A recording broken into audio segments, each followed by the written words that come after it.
What up, everybody? It's Siquoyia Blue back here another episode. Today is pretty rainy in Vegas, which is probably needed because we need the rain. But today we have a special guest. We got Cyndee Dalai, and if I butcher you guys, don't get beat me up. But she is Perfect. No. here, and she's gonna tell us about resilience and faith. And I'm so excited because during these times, we need some resilience and faith. We need to get some practical tools on what to do in the world.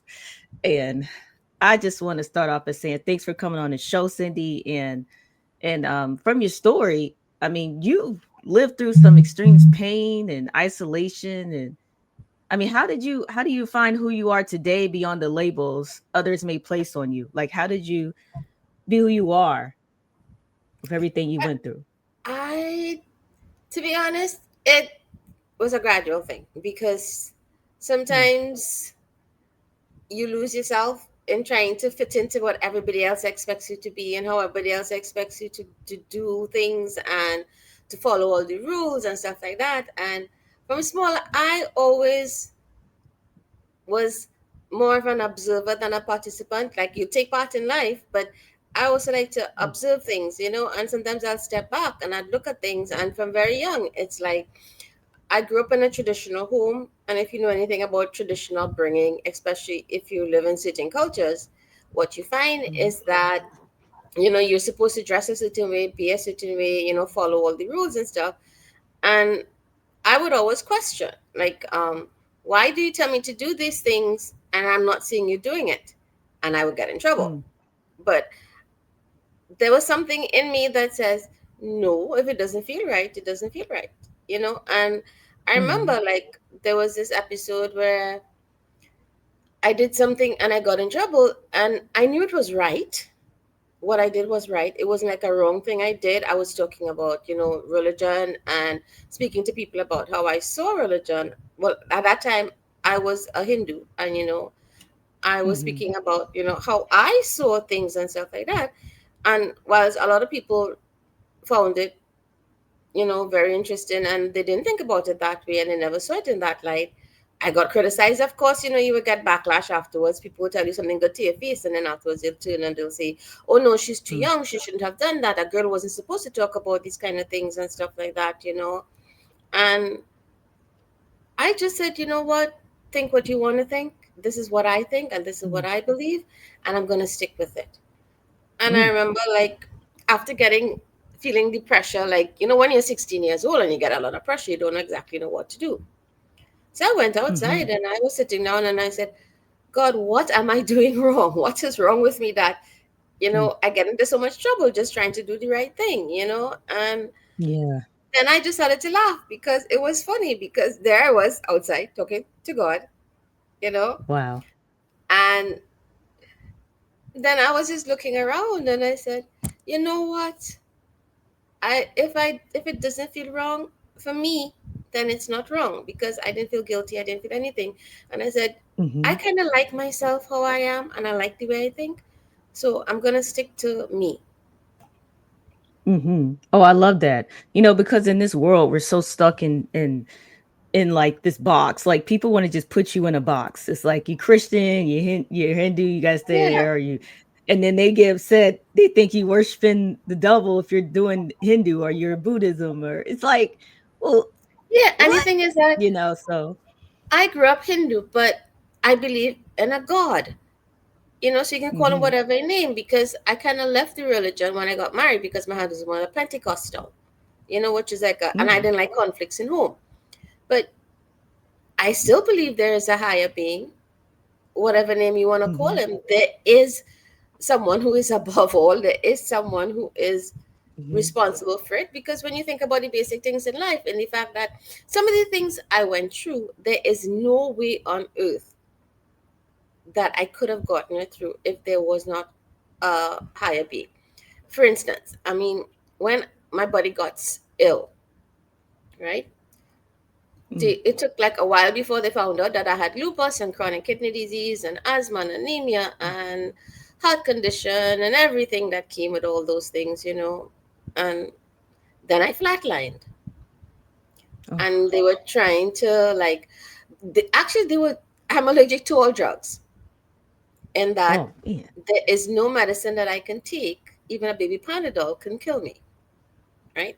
Mm. And they were, I had some allergies to some medication, and they wanted to find out if they could help like control the lupus because it was so bad, right? And they put me at that time. Plaquenil had come out, right? That was the latest drug for Plaquenil, and it was recommended by the London Lupus Center that I tried. So you did it in a ICU. I had to do it in an ICU because of my reaction to drugs. And Mm. the first time I took it, I had some reactions, but it wasn't so bad. But the second time I took it, I flatlined in less than 5 minutes. Wow. And then they said, "Well, okay, Cyndee, you're allergic to drugs." I said, "Well, yeah, I think you kind of know that, And Mm. then it happened a few times again, with things that happen. And the doctors, like, they always said I'm a medical enigma and a miracle because I can't get treatment. And yet I went through all that I did without any treatment at all. Mm. Every time I'd fall back and I'd flatline, I'd come back on my own. All they could do is monitor me, Wow. and I'd come back on my own. And they didn't, and nobody, up to now, nobody understands how I can live without any medication. Because, like, since 2010, I've not had any medications. And yet Wow. I'm still here. And the strange thing is, since 2013, I've not been to a single doctor. I have not been ill, knock wood. I have not been ill in any way or whatever. And nobody knows what's going on with my body because they can't test to see Mm. how bad illnesses are, because the drugs they have to use to inject to get like readings would kill me. Wow. That is deep. I mean, do you think, I mean, I was reading this book called The Valkyries by Paulo Coelho, and one thing in the story was that it said that everybody had their own guardian angels, that Mm-hmm. and if you don't know how to channel your guardian angel, then you could be at risk of whatever, like you're not able to do what someone else can do that can channel the guardian angels. And I said that's interesting because if one person like you, this marvelous story that you just kept surviving and without the drugs and everything, that's miraculous. But then somebody else, they're like, they're gone. It's kind of crazy because they'll always say in Christian religion, oh, it's God's will. But then some people believe, well, it's just luck, it just happened. No, there's no such thing as luck, and there's no such thing as coincidences. At least that's as far as Mm, I know for a fact. There's no such thing as yeah. luck, because luck is just something that happens, Oh, well, I did this and I'm lucky. Or, or it's just a coincidence you met some. No, it doesn't work like that. Everything has to be put in place. Everything has to Hmm. be put in place. And you may think, okay, this was a random thing. No, it wasn't. Because everything has to come together, all the outside pieces, because remember, you don't live here by yourself, and you don't control the Hmm. environment either. You don't control other people.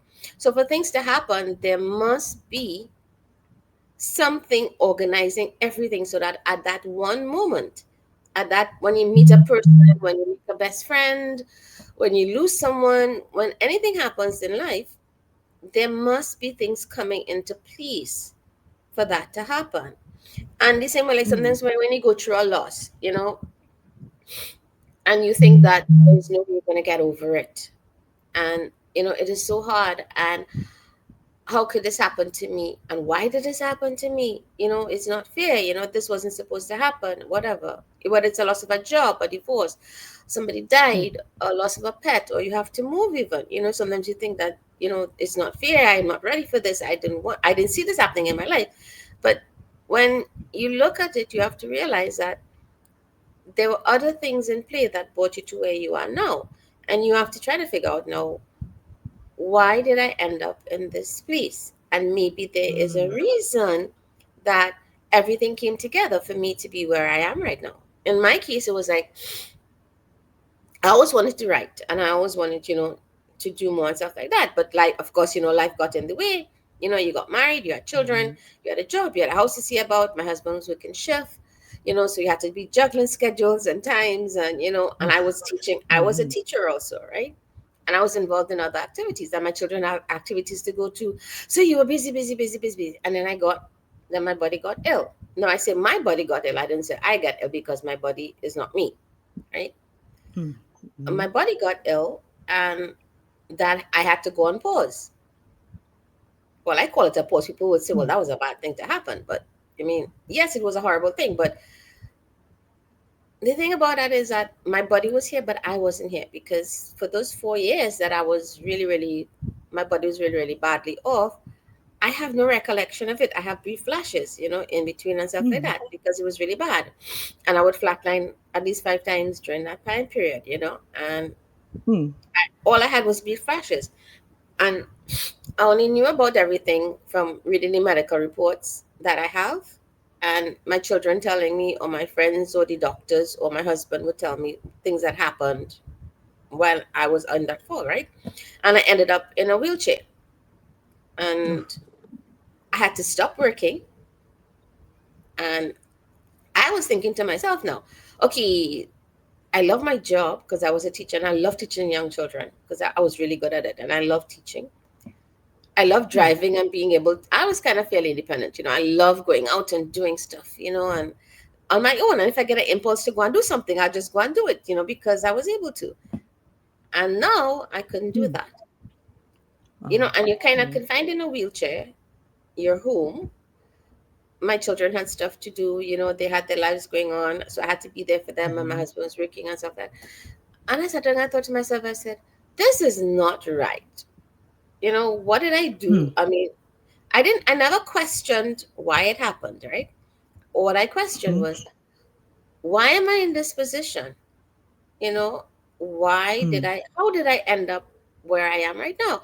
And to be quite frank, I kind of rebelled against it, because this was not what I was accustomed to. This was not, how I was before. And I wanted to do that. And I tried walking. And even though they told me that, it's a risk for me to try to walk, because if I fell and injured myself by trying to walk, they couldn't operate or do anything, because I'm allergic to anesthetic and no medication, So it was like a catch-22. And I realized I was being selfish, because when my children said, Mom, you don't know what it's like when you get sick. You don't know what it's like when you flatline, what we go through. And I stopped and I said, oh my God, this was not the person that I always thought myself to be, because I love giving. I love, being there for everybody else. And I was being so selfish. And I said, there must be something that I am supposed to learn in this period. And I sat down and I thought about it. And then I realized, as I look back over like the time, that, this came into play because there were some things that I needed to learn. I needed to learn to be more patient. I needed to learn to listen more to people, not just hear their words, because sometimes we're listening to someone and our mind is spinning about what we're going to say next and pick up on the conversation, and to see like what we're going to fill it in with, and I really did listen to people's words, and to do things I used to do when I was young, which was observe more, so, and sometimes people body language and what is not said tells you a lot more. And I learned to do that, and I learned to. Then I said, okay, all right, fine. I'm in a wheelchair. I can't do the things I like, driving and going out, and being active and stuff like that. I can't be active, whatever. So I switched to other things. I like cooking. My children love to eat and did whatever. So I started practicing cooking. I never learned to sew in my life, so they got me a sewing machine, and I started cutting and doing things and stuff. So in that time period, I learned that I had to learn to see more of me and less of what role I played before. Ooh, that was a bar, because I feel like a lot of us, we have a second mind and we have a conscious mind. And the way that you internalize this situation is just amazing, because a lot of people feel sorry for themselves, be suicidal and all types of stuff. But you said, what can I learn from this? Because I do think that everything's connected. Like things are meant to teach us something, even if it's harsh. Because some people are like, well, dang, losing a job is hard, but dang, being in a wheelchair confined, you got kids and stuff, somebody be like, oh man, it's over. But I do think that, and it's hard to get there. And I think that like how can one get there though? Like what you just did. Like how can someone train their mind to be present and see what they need to do? Because I mean, it starts with little steps, because it wasn't like a sudden thing, that came up. It's just that when Yeah. my children said, "Mom," and when they told me, when my husband told me, he said, "You have no idea what it's like when we go through what we go through when you get sick, because you are not here. Because I'm not, like, mentally, I'm not really here. My body is sick, Mm, and I kind of phase out, is what I call, I zone out. That's what I called it. In that my body is here, but I'm not conscious of anything that's happening to me, because mm, I'm in this fog of illness, right? And you do it, you start small. Everything starts small with a little step. I mm. think Lao Tse said, the journey of 1,000 miles began with a single step. And Yes. that's what it does. You have to tell, okay, fine. Look at your situation you're in right now. I lost my job. I had a breakup in a relationship. Somebody I love died. Um, I have to move to a new place. My finances aren't where they're supposed to be. But stop for a minute and just think, okay, I have these issues all around me, but what do I have now? Mm, I have a roof over my head. I have people who love me. I have food in my thing. I may not have money for rent at the end of the month, but I still am here, and I still am breathing. I still have the gift of life. I can still walk, and I can still move. I can still go out and look around and find some peace in just nature or something. I can call a friend and vent, but not invent. And when I say vent, I mean vent mm, about things that's happening to you. But sometimes when we mhm. get into the venting to a friend, we start inventing and make things worse than they are. Sometimes you have There, to sit that's exactly as they are. yeah. Because sometimes venting to somebody, it's like they sometimes it just gets worse because then they're sitting there just saying poor you with you, or either they mad at you. So it's one or the other. And that's when I think that's when you got to channel God. Like you mentioned earlier that you channeled God and it spoke to the higher power. Like how can one start to channel God? Is there any like steps You you know, can we, give? sometimes we all think that to talk to God, we have to find it, and we have to get in this specific mood, and we have to, be a certain way, or maybe we have to improve ourselves before we can actually approach God. But Mm, you breathe, don't you? mm-hmm. You breathe every day, don't you? Yep. You wake up to a new day, don't you? And God Mm-hmm. is present all the time on everything. Because even though science might tell you, okay, you take a breath in, yeah, but where did your body learn how to breathe? And where did the and Mm, you don't see the air, but where did the air come from that it knows to go into your thing? Because God is here no matter what you think. In every breath, that is that is his presence. So it's not as if you have to go and find a special place, or say special words, or follow a special rule, or say this prayer, or say it in that way, or whatever. All you have to do is sit down, because I do believe in the Bible Jesus said, you are not my servant, you are my friend. Part of the mm-hmm. Bible, that's what he told his disciple, you're my friend. I like that because people say fear God, but I don't think No, God wants us to I think fear Him. when we say fear God, we interpret it as being, you know, frightened like a little child, afraid to speak to your father about something that happened, and you get this intense fear, and you get this, oh no, I can't do this or whatever, and what if he's gonna, no. When we say the fear of God, it means that we have to fear that we disappoint him. The fear is for ourselves, it's not for him, it's not of him. Hmm. When we say fear God, we don't mean to fear that he's going to get vexed and give wrath or not and things like that, because he can do that anytime he wants, Mm-hmm. right?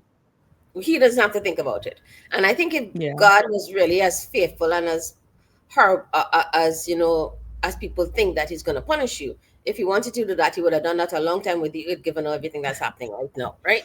So Mm-hmm. that's out of the question. So mean the bad people out there still walking, driving nice Precisely, cars. and things are happening and wars and stuff like that. And if you wanted to really, but you see, when we fear God, what we have to do is we have to fear that we forget him.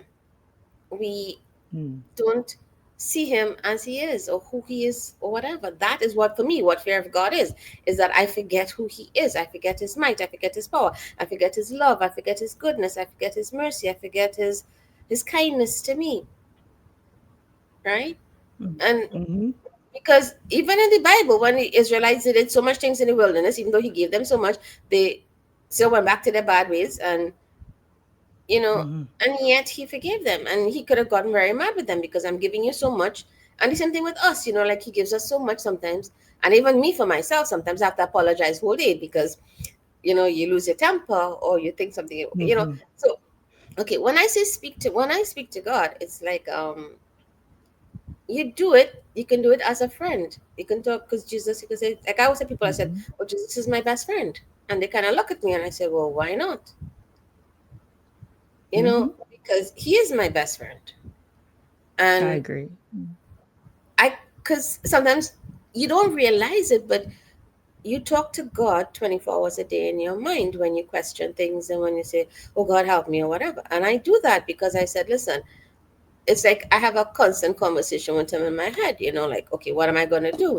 I show me what I'm supposed to do now or whatever. Or like, because remember, he sees everything you do in every second. So it's not like you can hide anything and you can lie, so Mm-mm. you might as well Mhm. just talk. So, I mean, talking to God is not finding, like, yes, it's good to find a quiet time, and so you can focus on just him alone and his presence. But remember, God is in everything. So even if you're in a Mhm. crowd, even if you're driving your car and you're stuck in traffic or whatever, you can just say, Lord, I thank you for this day. I thank you that I'm here. I thank you that I know that you're here and you're working for me. I love you. That's all. You don't have to listen. You don't have to Mm. recite a whole long thing. And that's how you start. You start with short, short prayers. Like when you get Yeah. up in the morning, you say, God, I thank you for another day. I bless your holy name. Father, I need your help. I don't know what's going to happen today, but I know you're always with me. Thank you for always looking after me. Amen. What is that? That's all you have to say. Mhm. Because listen, Yeah. I wasn't asking you for a long soliloquy or something like like you sit down and you recite these 20 verses. Yes, you spend time, you learn his words. Anything is, even depending on what religion you are. If you want to read the Bible, Mhm. for instance, or whatever, you say, "Oh God, to read the Bible, that's so boring sometimes." To have all these things, or whatever. Yeah, Mhm. um, you can start with probably a chapter a day. It doesn't take much, and just see. And everything starts with practice. You see, that is the key to everything. You have to Mhm. practice. You didn't learn to Yeah. walk. You didn't get you weren't born and you just got up as a baby and you said, "I'm gonna walk now," and you started walking and running. No, you tried to stand and you fell down. You tried to stand, you fell down.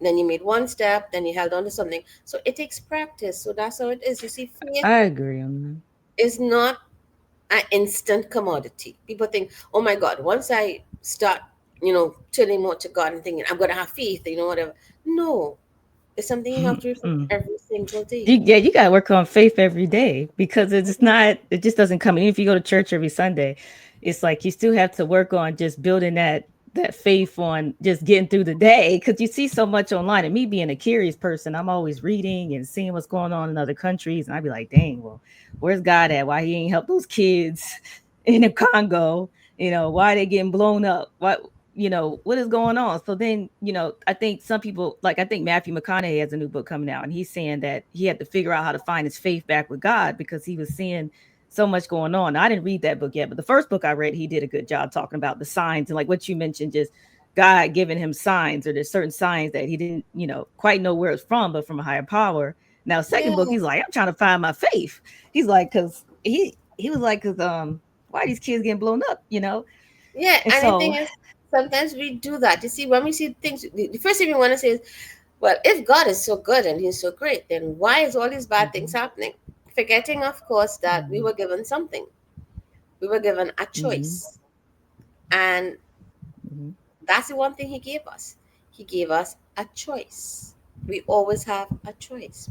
Because when Adam and Yeah, Eve sinned, He put them in the garden and He said, well, now sin is yours, but you choose what you do. true, And true. so, everything that happens is through a choice. Listen, okay, the children didn't choose, like when bad things happen, like floods and earthquakes and things like that and stuff. Stop to think about it. You know, God didn't, yes, these things happen, but, or if there are wars and stuff like that, God didn't start the war. Who started the war? True. Okay. True the man. And like, Yeah. even in instances where people talk about the fact that children are born with illnesses and stuff like that and thing or whatever, did you ever stop to think that maybe there was a reason for everything, and that Mhm. the purpose in things happening is that so you can find more? And there are things, when I talk about, people got upset with me, but like I would tell people, I said, listen, I was in a wheelchair for over 11 years. I wasn't Wow. supposed to walk. There was no way I could have walked. I did try to walk in between and stuff like that, and because I had a walker and I had a cane and stuff like that, and I'd fall after a few steps. My no, they didn't know why, but my legs. They said it was all lupus related, the something with the Mm, neurology or whatever. mm, And I would fall, and I damaged my ankles, and which was a risk for me. The more I got ill, the more my body got sick, right? And then when my husband died in 2021, I didn't want to be a burden to my children. I did not mm, want to have my children, because I live by myself, because with my husband and me, and my children are mhm, married. They're great children. They have their own places and homes and families and stuff, So I said, I don't want them to always have to be coming here and look after mom and whatever, because I didn't like that, because they had a right to their own mhm, lives. So mhm, I remember sitting down and I said, listen, God, you know my situation, and only you can do something about it. So I'm asking you, do something. And that was it. mm, And I said, okay, I'm going to try. So I started, yes, I fell down and I did twist my ankles a few times and things like that. But I said, mm, listen, Cyndee, I'm going to have faith, and I'm going to say, and every day I'll say, God, you know what I'm going through. And I can't do this if you can't help me, but I do not want a burden. You know what my heart is, you know what I want. And then I started walking bit by bit by bit, and now I don't use a wheelchair, which surprises a lot of people, because what? But I no was physical therapy. no physical therapy, no Whoa. training, no anything. And I started walking with a Wow. walker, and then I started walking with a cane, and now I can climb trees and do everything. Whatever, I walk around, I just look after myself. Wow. Of course, I have to be careful still, You because got more energy than me then. I can't yeah, climb. because I can't even. yeah. I mean, much as that, because I tell you, after COVID came in 2020, when I caught COVID 3 times, my body is not the same. Even though, like, I'm supposed to be like more strong because I'm younger, but then after catching COVID, everything just changed. Like, I don't have as much energy as I used to, and I feel like if COVID had not come, then I would be way more stronger. And I'm working out and stuff now, which I didn't do back in the day, but it's that, and I think it's the mental fortitude. One thing, listening to you when you said you're in a wheelchair for 11 years, I mean, you was just like, I refuse to do this. And I think the mind can Yeah. work with the body. So even if you don't go to physical therapist, your mind can work with all the nerves and all the everything. And then you talk to God too. So it's just like you weren't just depending on God. You said, I'm gonna work with my mind too. And that's what I like too, because God said faith without works is dead. You And with see, in no, you you, see, it's a yeah, faith. You walk by faith, not by sight, right? But also, yeah. faith is not just sitting down and saying, well, God, I'm waiting. What you're going to do now? I ask Mm-hmm. you, I'm believing in you. Faith is also taking small actions. Is you have to take a step forward. If you ask for something, you have to show that you believe that it can happen. And the fact is that I said, I don't want to be this way. I mean, yes, or whatever, but I don't want, my main thing was that I didn't want to be a burden to anybody, and Mm-hmm. I wanted to like be able to do things so that I don't, you know, restrict other people or kind of like control their lives to a certain extent. Because in the case if I was still in a wheelchair, and my kids would have to, come often and do things, and they have their lives and they're busy and stuff like that.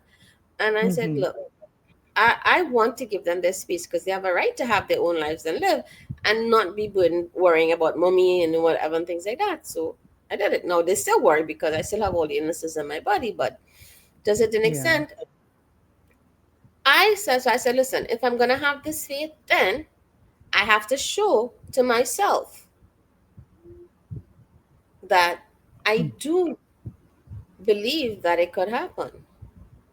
Because sometimes we Mm-hmm. may ask for things, but we say, well, God, I mean, I want to get a better job or something or whatever. God, I have faith in whatever, whatever. But you can ask for it, but at the same time, what you can do is you can probably go online and check out doing like a little course. They are free courses, you don't have to pay for everything. Do a little It's, course or something, there's and so many take free that courses. little step and upgrade yourself. So by Yes. taking action, a small action, it's the same way. That's how you build your faith. You can't just say, okay, well, God is going to do it. And okay, God, one day pass. I am not seeing anything. What's happening? 2 day pass. Well, nothing happened again. A week pass. God, I Mm-hmm. did ask you for these things, but I'm not seeing anything happening. A month passed, and then you say, well, God probably didn't hear me. He probably doesn't want to answer my prayers. But what have you done in the meantime? That part. I love it. That part, because there's so many people, and I call myself a curious researcher, but I always watch people's stories and they're just like, I can't find a job, it's over with now. AI took everything and all this stuff going on. And I'm just like, I mean, I feel bad sometimes because I'd be like, dang, well, it is tough, but at the same time, like, but I still, you got to keep your mind sharp though, and still have that faith and still do the work, because while you're sitting there on YouTube for an hour telling everybody you can't find work, you could be working on a project, you could be doing some other things You could be instead of doing just, volunteer work. Anything is, you see, you yeah. can build yourself because sometimes, you see, the thing what we keep forgetting is that we want. I want a Hmm. new job. I want a new house. I want a new relationship.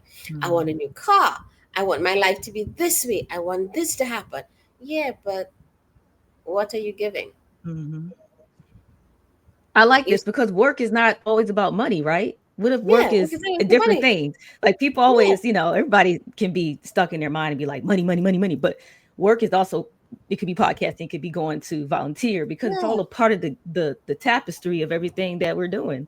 And I thought about that, like it's like I was like, yo, it's more than just working a Because job we and going think home a and going to housewife, sleep. okay, when you hear somebody stays at home and they're a stay at home mom or something, you could think, oh, well, she doesn't Yeah. do anything. Excuse me, do you know what a stay at home mom does?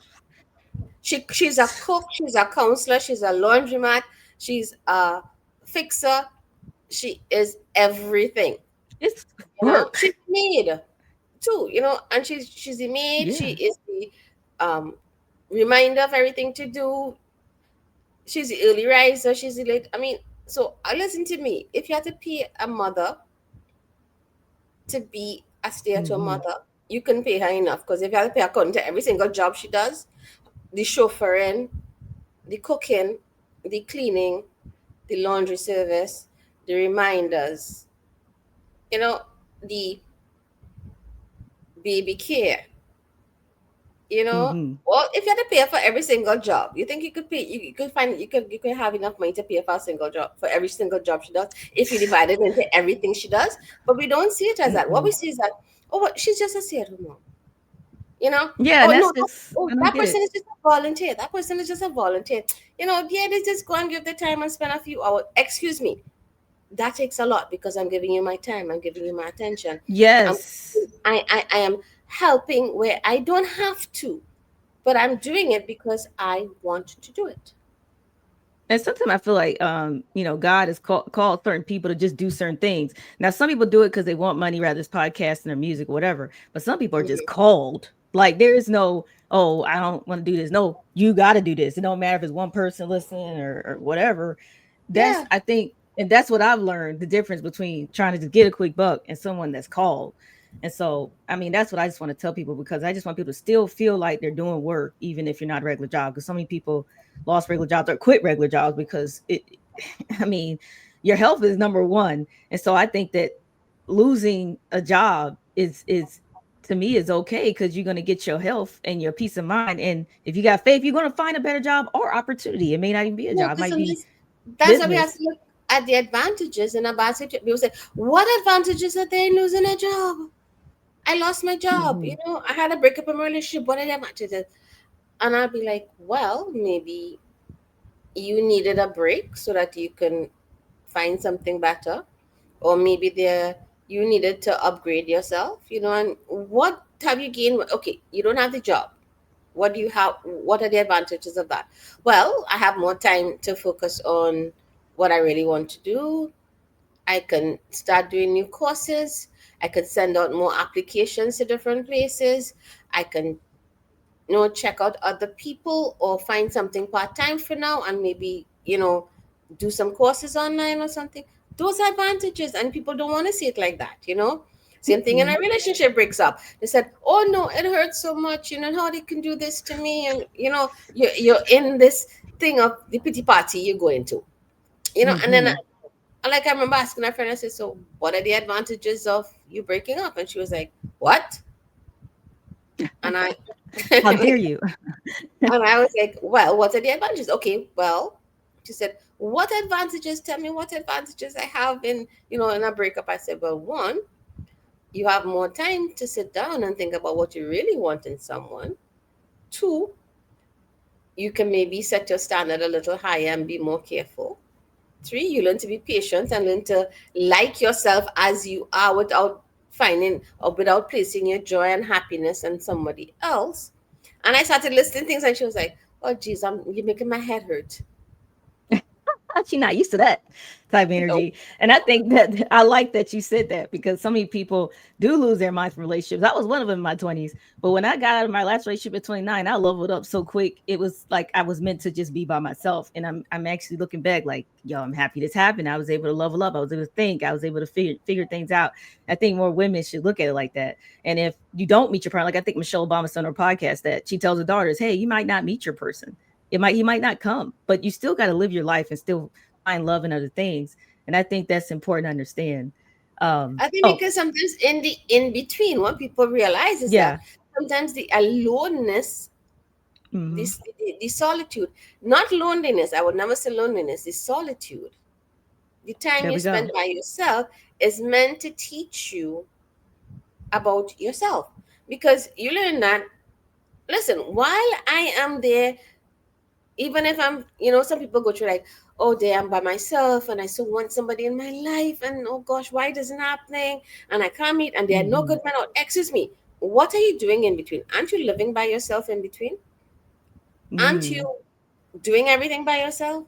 So focus on yourself. The fact is that Hmm. you are by yourself right now. You don't have Hmm. anybody in your life right now, yet you are functioning. And the only thing that is really weighing down on you is the fact that you keep thinking you need somebody. But the fact is that, look at yourself. You are doing things for yourself. You are looking after Hmm. yourself.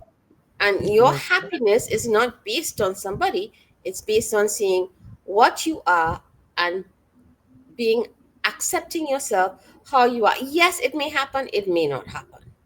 But Hmm. you have to love yourself, because the fact is, I am Hmm. getting up in the morning, I am going to work, I'm saying about my place, I'm probably making things, probably cooking, probably cleaning up. I'm doing this all by myself. And I can sit down and watch whatever show I want to do. I can go out. If I Oh feel yeah. like doing something, I can go outside and do something all by myself. If I want to watch something on TV and stay up late, I can do it. I don't have to worry about it. But Hmm. those are the advantages. Yeah. So, I mean, and it can become addicting. yeah, I'm addicted to solitude. I'm addicted at this point. like It we take a strong man to get me out of this. that.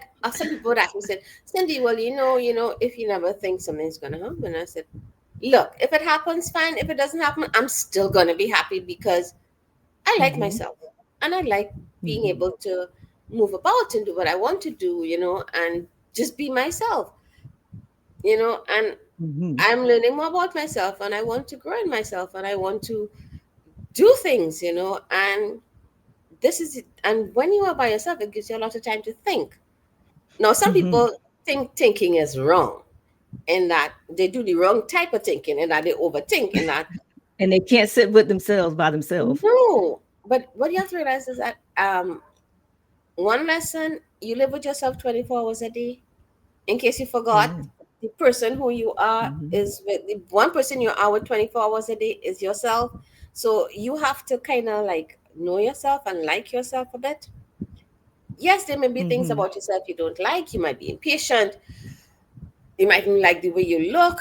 You might think you're lazy sometimes or whatever. But listen, Yeah, all people that's said that. part. You're imperfectly human. Nobody said you're gonna be perfect, the perfect size, the perfect looks, the perfect, attitude or anything like that. And Hmm. this gives you time to reflect, not contemplate. When you contemplate, you always tempted to look at all the bad things. When I say reflect, I mean you look at yourself and you say, well, okay, I I was a bit impatient today with my friend. Why was I impatient?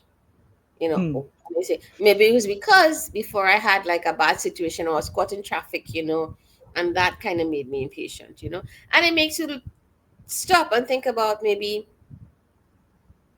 I could learn to be a better me because I want to be better.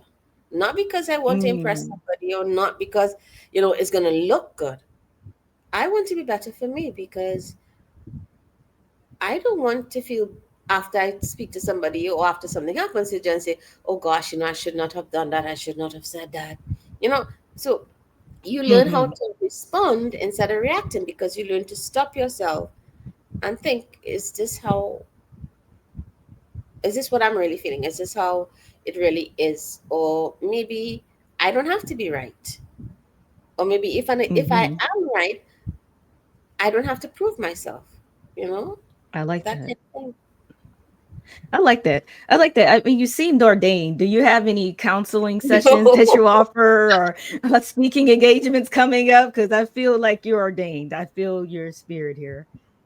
No, well, I have a lot. I have done a lot of podcasts before, and I'm doing some more and things that are coming up and whatever soon. But I just like, but I've always done like counseling my whole life, but in like in an unofficial Mhm. manner. Like I was a teacher, so I would like counsel children, and then when my body got Mhm. ill, I did have people who I spoke to, like who were going through difficult things with themselves and with their children and stuff like that. And I've always been the one who most people turn to when they have a breakup in a relationship. I don't know why, but they Calling you would, crying. and I would, I mean, like, when people have problems or something's going wrong, like they would call me and they'd talk like for hours on the phone. But Oh, and they said like I make them wow. feel better because I always look at things differently, and I don't know. I guess I just like to see things through my own eyes instead of thinking how Mhm. this is how it's supposed to be. This is what's supposed to happen. You have a guide. Listen, life does not come with a guideline. And I do remember getting a manual when I was growing up about, okay, when you're this age, you're supposed to do this and you're supposed to no, no, no. And No. I am not one of the people who follow the day. Whoever the day is that lay out all these rules about how we're supposed to dress and eat and be and stuff. I have no idea who they are, but I like myself, so I prefer to follow my own self. And that's good. I mean, I think that's good. I think the young people are all on social media and they're looking at the celebrity and they're looking at this. And I think they get caught up in the press. So, I mean, it's sad that what the kids got to deal with now, versus when I was growing up, we didn't have a lot of social media. I mean, we had MySpace, but it wasn't like now. So I Holy do. Lord, I am even older than you because when I grew up, like there wasn't any social media. I think it's better that way. I think it's better. I mean, it's better and not better, but it's just better for the psyche for some people. I think in terms of knowledge wise and like connection wise and and more integration with people from all over the world and stuff, it's good. Because it is Mm. expansive and it makes communication a lot better. It makes contact, it makes connections, it makes sharing information, it makes knowledge better. But there's also a disadvantage in that we lose touch with being real to real people. Mhm. And being real is something that a lot of us don't really understand because what does it mean to be real? Because when you grow, like in my era, when we're growing up, Mhm. you had to actually talk to someone, or you wrote a Mhm. letter. You didn't send them Mhm. a little emoji or something on the phone. You actually wrote a letter, and you had to actually talk to people to get information or to connect to them. Mhm. So the person, the physical, and you felt you saw their body language, you heard the tone in their voice, you saw them as they are, not the image that somebody wanted to project. And that's what a Mm. lot of things happen nowadays, is that image is important, that we have put people as idols, and put people on Mhm. pedestals because they think, oh, this person is so good and this one is whatever, whatever, whatever. But when we do that, we kind of turn away from ourselves, and in a sense we I Mhm. think in a sense we cannot distance ourselves from God, because the greatest separation we can have in life is our separation from God. Because we talk That's about true. separation, right? And we do have separation from God. And that's because we Mhm. make it. Because we will do things and we say, okay, well, I asked God, he didn't answer. So I'm going to do this and that. And then when everything else fails, say, well, Mhm. okay, well, I might as well pray. A what? I might, some people say, well, I'm gonna, well, I tried everything and nothing worked, so I'm just gonna pray to God now. What? God is not a fallback. Yeah, what the heck? You're supposed to be talking to him all along.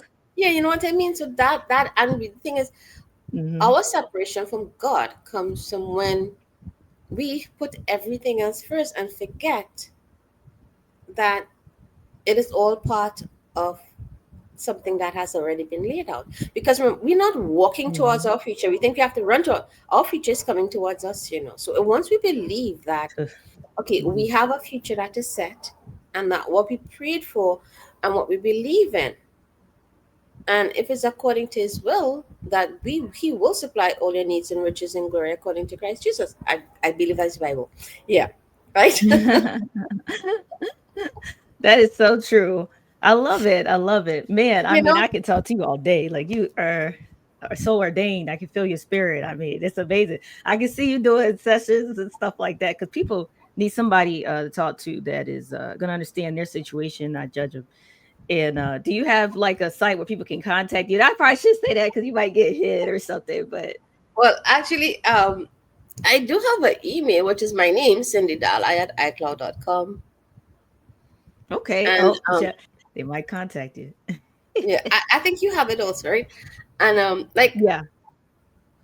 um I do counseling sessions, but I kind of do them like privately, one on one kind of thing or whatever and Yeah. stuff Yeah. like that. And actually, I think that sometimes we put everything in a perspective of that if it's not our way, then it's not right. And sometimes Yeah, they do. we have to broaden our eyes in that yes, it Yeah. may not be your right way, but it's someone else's right way. And And when you that's a open your rarity that eyes, people think like that. and it's like, I mean, I don't live in your country, and you're not, you don't live in my country because you live there. I live in Trinidad and Tobago, right? Oh, And where do you say? Trinidad and Tobago. Oh, wow, I wanna come out there. I wanna maybe I should I was thinking about moving overseas. Hey, I mean I mean, oh, Yeah, man, and that this is sounds where nice. I live, right? And even in my own like circle of friends and family and stuff like that, and thing, I am different in that this is how I see everything. This is how I speak normally. This is my normal speaking way, Wow. and this is how I look at life, because I don't know. I guess my experiences in life, and just sometimes sitting and thinking, and you can be a participant in life, but you need to be an observer too. In that you That don't just you don't just interact with people and live life. And yes, we're supposed to live life, but at the same time you're mhm, supposed to be an observer, in that you look also, you look just not at yourself and what you're learning from something or how you're growing, but you look at the people around you and you see, because a lot is said sometimes by what is not spoken, or mm. what is not told to you. And you can sit down and you can look at something and you can say, well, maybe there's a little something I can do, or maybe Mm. something I can learn from a situation. Even if you go out and you sit like in a coffee shop or something or whatever, and you're drinking coffee, you can sit and you can look around. And Mm. I mean, when I say look, I don't mean stare at people as if you, oh God, make them uncomfortable. I mean, just look at people and, notice things Mhm. about the way they sit, notice about, the way they carry themselves or how they walk or something. And that gives you insight, because what you do is you gain like a knowledge of people. And when we speak to people, listen to them. Don't be Yes. half listening to the conversation and your mind is jumping ahead, or you're thinking about, okay, oh gosh, when I finish just what I Get have out to your do now, I have to go and do this or whatever. Or I wonder if I should call this person or answer this email. I have to check my emails and stuff like that, or whatever. That's what's running through your head. When you Oh my listen to God. That yeah.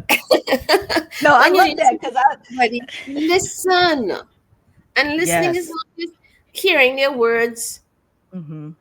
you know, or Mm-hmm. multitasking. You listen to somebody, but at the same time, you're doing something else or whatever. Oh, I mean, it takes a lot, but you have to start doing everything step by step. You know, Oh man, it's crazy work because it's like you just read the book I just read by Valkyrie by Paulo Coelho. I don't know. You need to read that book because you were just reading his book. I'm like, did you work with him? He was saying the same thing. He said, go. There was the Brazilian couple went to the coffee shop, right? And he was trying to teach her how to connect with her guardian angel, her husband. And so they sat at the coffee shop. He said, look at the people. He said, don't just sit here and just think about something else. He said, look at the people walking around, see how they're walking, see how they're moving, really taste the coffee, be present, stop getting into your second mind. because sometimes in the morning, like you see, that's when you said we need to focus. And Mhm. the first thing you should do when you wake up, even while your eyes are waking up, before you go, remind yourself, say, okay, new day, new beginning. You might have the same life. Oh, please, you're gonna have the same life. It's not you're gonna marry, whatever, unless something, whatever, Mhm. right? But you wake up, you just say, new day, new opportunities. Thank you, God. I give you praise. Lord, help me. Amen. That's all. How long does that take you? 30 seconds. 30 seconds. That's it. And so you That's connect to it. God, and you set your boundary one time. And when you sit down, okay, fine. Everybody sits down, probably to have a cup of coffee. Even if you're standing up having your coffee and you go, you can just say, this is where I am right now. Like you said, taste the coffee, smell the coffee, look around you and say, this is my home. This look around. This is Mhm. my home. You know, this is where I live. Thank you. And that's all. How much does that cost you? How Mhm. much time does that cost you? Somebody opens the door for Nothing. you, or you go and you open the door for someone. You're going into a building or something. Somebody's coming in. You open the door. Somebody opens the door for Mhm. you. Thank you. How much does thank you cost you? You see, these little things build up over times, and they are all Mhm. part of making you more conscious. And Oh, little by yes. little, you build faith, right? And when you Yeah. start off with that little few lines, and like, okay, fine, you do that, you go to work, you sit down, whatever work you're doing, whatever, and things like that, you get a little break and things like that. You might go to get something to drink or whatever, and you just say, oh, thank you. I can rest myself now. Thank you, Lord. Bless you. What does that take you? See, and that way you're building your faith, and you're kind of acknowledging, you're being grateful for what you have. You are giving Mhm. thanks, and you are receiving his grace at the same time, just by those three sentences. Thank you that I Mm. have a little break now. Lord, Yes. I give you praise, and I receive your mercy and grace. Thanks for being with me. That's it. That's all you have to see. What does that cost you? And you don't have to say it Nothing. out. You can say it in your head, and whatever. No matter where you are, you can just say it, and you can find something good. Okay, you have a lot of work to do. People around you are not nice. You don't like your work environment. Oh, Say, okay, yikes. That's one of the God, biggest things. yeah, God, thank you that I have a job. Thank you that I have income so that I can pay my rent and meet my needs and stuff like that. Mhm. God, thank you for the opportunity to come to work today. Thank you for the opportunity to Mhm. show that to show my capabilities to do the work that I'm given. No, you're not complaining about the work. What you're saying to yourself is that I got all this work because I am capable of doing it, and that shows how good I am. And That's so right. you feel better about yourself. You don't see it as in, oh gosh, they Hmm. was giving me all this work to do, and that is not fair. No, turn it around. You know, they Hmm. gave me all And don't this call work to do. somebody complaining I about it and then am get caught. capable. Yeah, you said Hmm. I'm capable. I can do this. And you start to say, okay, fine, it's a lot, but I can do this, and I'll see what I can do today, and whatever isn't done today, I'll finish it tomorrow. You see, and Oh, I when like you do that. that, you move Hmm. yourself into being more sure of yourself, and you settle more in yourself, and you get not really a pride, but you get a confidence and a quiet belief in who you are. You're not Hmm. setting yourself judged on your environment or your people or the people who work with you. You're setting it based Hmm. on seeing you as God sees you, as someone who's capable, Hmm. as someone who's loved, as someone who's worthy of being alive today and being present, as someone who's Hmm. worthy of being blessed to have life, to be able to walk, to be able to have a job. You have to look at it like that. Now, I am not really like religious, but I do believe I am spiritual in the sense that I believe that everything that happens is because of God and because Yeah, of I'm higher. spiritual too. I'm not in organized religion, but I do believe that when I say certain things or when I stay out of my ego, stuff move. Like I be seeing things Yeah, happen. I'm like, huh? But that's only when I got to stay on a high frequency. I can't. I have an ebb and flow where I'll be like, I'll get stuck in the ego and start saying stupid stuff. yeah. So then I gotta get back up. It's an everyday battle. It's not. It's every day I got to fight. You know. That's how it goes, because like remember every day that you are here is not going to be exactly very often whatever you plan is not going to happen. Yeah. So yes, have a plan, but also be open to the possibility that okay, I may not have all the things I want at the same time. I may not get it when I want it. It may not come in the way that I Mm-hmm. told God I wanted to go. Now we have this habit when we talk to God, it's like, Lord, I really want to do this, and this job is the perfect job for me. And if I can have so much money, if I could win lotto, if I can do, that kind of thing, Mm-hmm. people go, yeah, you kind of give Mm-hmm. God a plan and how he's supposed to do it and when he's supposed to do it and what we expect. Excuse me. Mm-hmm. I think that God has a mind of his own and he already decided because if he put you down here, don't you think that he has a idea of what he would like to have happen in your life? And yes, we pray for things and it will come, but it may not come in the way that we expect it or in the form that we expect it. So Mm-hmm. what we have to do is that's what your faith comes in and your resilience comes in is that everything that you face in life is not I am doomed. All these bad things always happen to me. Life is not fair. Mm-hmm. This is how life is. Life is a burden, you Then you're gonna know? keep attracting it. Yeah, and nothing goes up, nothing good happens. Excuse me, but when you stop sometimes and you say, okay, let me make a list. All right, the bad things that happened to me. Okay, my friends, relationship, my job, money issues, whatever. Yeah, fine. The normal five things that we write down. We might Mm-hmm. expand them, like money, people, you know, job, how relationships go. Actually, okay, right. But look at the things. Okay, let's look at the other list. What are the good things that happened to you in your life? Um, I got a chance to live in a country where I have opportunities. I went to school. True. I applied for a job. I got a job. I had Mm-hmm. relationships with people. It may not have worked out, but it taught me a lot about love and about what I really want in people.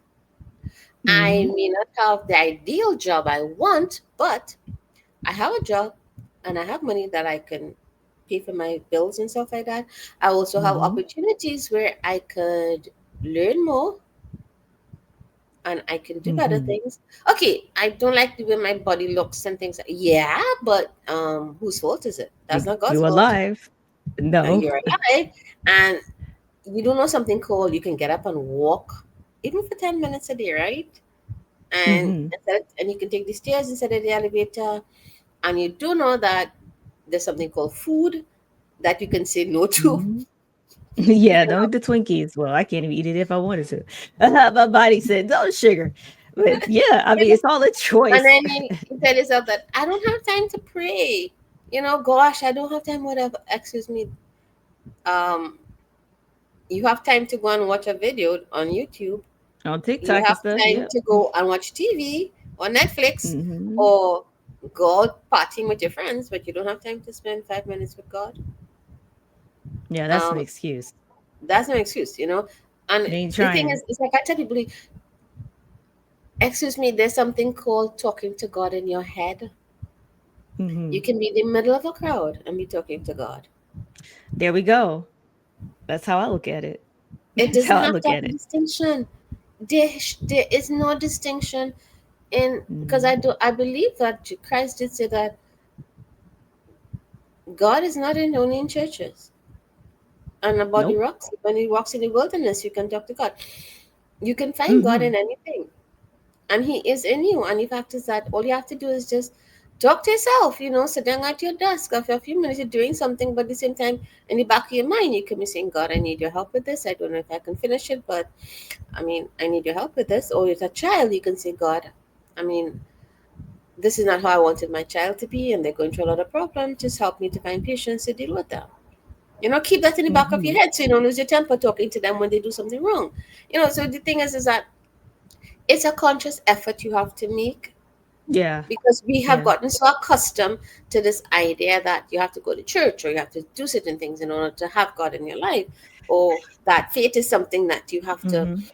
just leave arbitrarily, just leave it to God. What? No, I mean, these Mm-hmm. are the things you have to do, and the thing is the little things that you start with, and then they build and they build and they build. Because once you started, like a few minutes talking to Him, and when you remember, do it, or put a little note. You have a phone, put a little Mm-hmm. note, that reminder that comes up like every hour, Yep. just says, "Thank you, God. I love Mhm. you.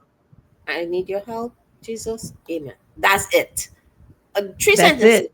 And be aware of the signs after too. Be aware Yeah. of what And you afterwards, respond. then you sit at the end of the day and you said, "Well, wow, what happened in my day today?